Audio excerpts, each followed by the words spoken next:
bombastic side-eye, criminal offensive side-eye. Bang, udah bang.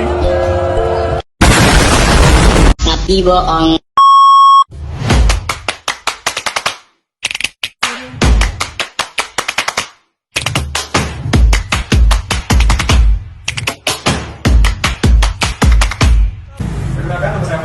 Saya Karina ya. Saya Karina. Saya Desmawati. Saya Ainun Nabila. Saya Bob Ramadan. A few moments later. Assalamualaikum warahmatullahi wabarakatuh. Halo semua. Kenalkan nama saya Farhan Tama Saya Karina ya. Saya Karina. Saya Desmawati. Saya Ainun Nabila.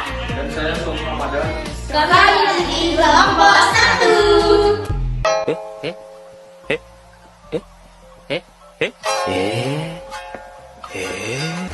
Wait a minute.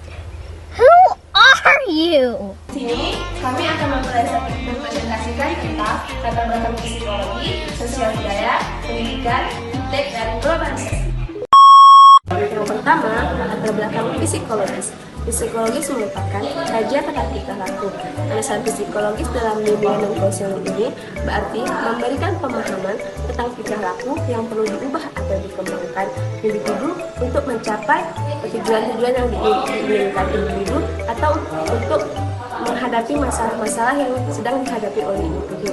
Nah, dalam landasan latar belakang psikologis ini ada beberapa poin. Yang pertama, motif. Motif adalah dorongan yang menggerakkan seseorang dalam bertingkah laku.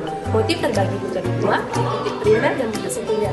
Motif primer, motif yang melekat pada diri individu sejak lahir. Sedangkan motif sekunder, motif yang berkembang berkat adanya usaha individu dalam proses belajar. Yang kedua, pembawaan lingkungan. Pembawaan lingkungan ini setiap individu pasti berbeda. Pembawaan ini bisa berupa minat, bakat, kecerdasan, sifat, warna kulit, dan lain-lain. Yang ketiga, perkembangan individu. Perkembangan individu ini seperti kecerdasan, moral, bahasa, fisik, dan lain sebagainya. Yang selanjutnya yaitu belajar, kebalikan, dan penguatan. Hal ini melibatkan terhadap tingkah laku. Dan yang terakhir yaitu kepribadian. Kepribadian ini biasanya itu turun dari faktor fisik dan faktor genetik. Yang kedua, latar belakang sosial budaya. Kebutuhan akan bimbingan timbul karena adanya masalah-masalah yang dihadapi setiap individu yang sudah terlibat dalam masyarakat. Sebagai makhluk sosial, pasti kita tidak akan bisa hidup sendiri, kapanpun dan dimanapun. Makhluk sosial pasti akan membentuk komponen-komponen yang terdiri dari berbagai anggota guna untuk keselamatan, perkembangan, dan keturunan. Latar belakang sosial budaya memiliki dua poin. Yang pertama, individu sebagai lingkungan sosial budaya sejak lahir.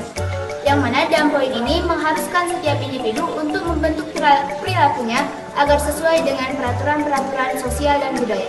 Poin kedua yaitu bimbingan dan konseling antar budaya, yaitu suatu proses yang melibatkan konselor dan klien yang berbeda budayanya dan dilakukan dengan memperhatikan budaya yang terlibat dalam konseling.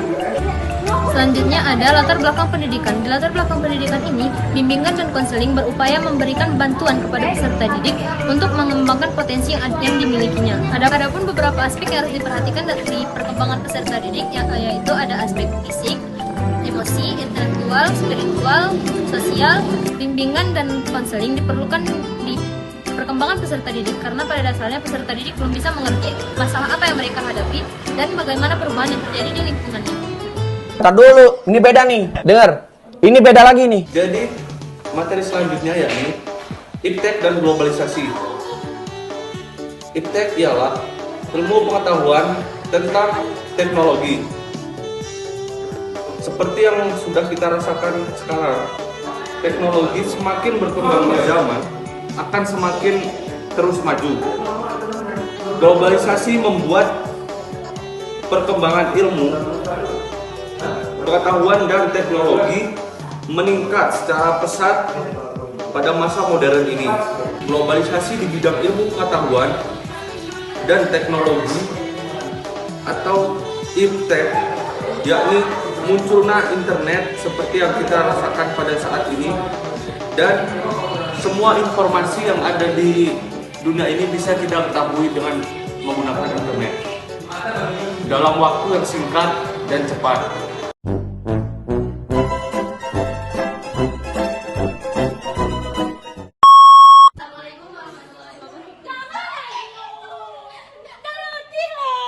ketiga ada latar pendidikan. Latar belakang pendidikan, salah.